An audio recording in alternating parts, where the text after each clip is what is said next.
So what did the Kardashians miss on the finale of The Kardashians? Everything. They missed absolutely everything. Honestly, even as a fan, I would tell you to skip until the last 10 minutes when they finally got everyone in the same room.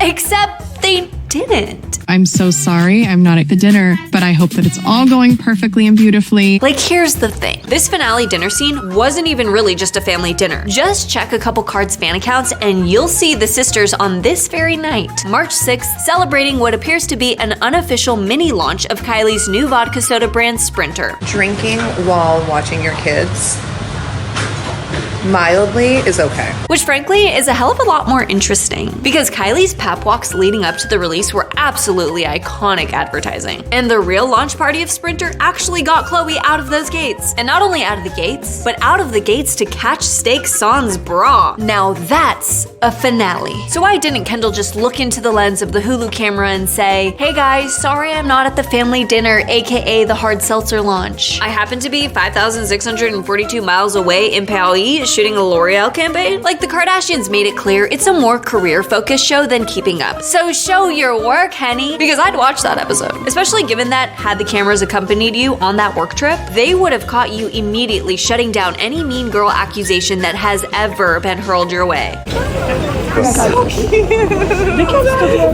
so happy to see you too. I don't like when you cry. I love you. Now, did I expect the Hulu cameras to film the family's likely very complicated feelings on the passing of OJ Simpson? No. But could they have? I mean, here's Khloé shooting what appears to be her confessional just 2 days after OJ's death. So logistically, if the family had agreed, Hulu probably could have still managed to shoot a scene that could have perhaps brought some closure to the tragic OJ Simpson Kardashian connection that has been well documented over the last 20 years, not only across pop culture at large, but by the family themselves. My father was and still is such an inspiration to me. It's because of him that I met my first black person. Want to take a stab in the dark at who it was? However, I've long since accepted we aren't entitled to that kind of access. Speaking of access, I'm also not naive enough to believe that Vanity Fair would allow the Hulu cameras in their annual Oscars party. But would it have been nice to be there while the sisters were getting glammed? Obviously. Because while the rest of the world was disappointed that Timmy wasn't Kylie's date, I know for a fact that with these two as her dates instead, we would have gotten that loose version of Kylie that's so fun to watch. Titties.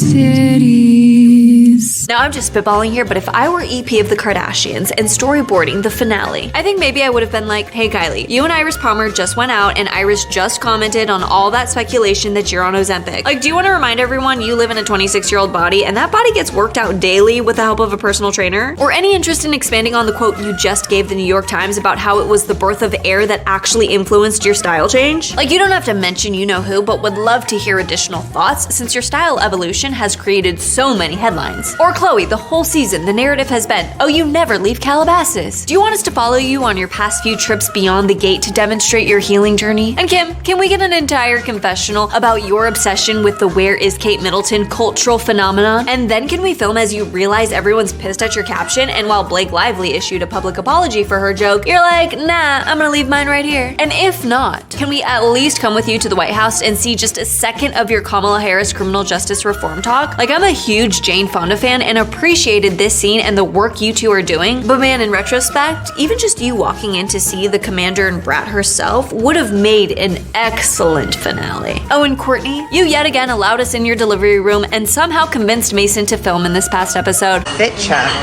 Chrome. Show me the belt. Fit check? Yes, Mason. So I have no notes for you. You're doing amazing, sweetie.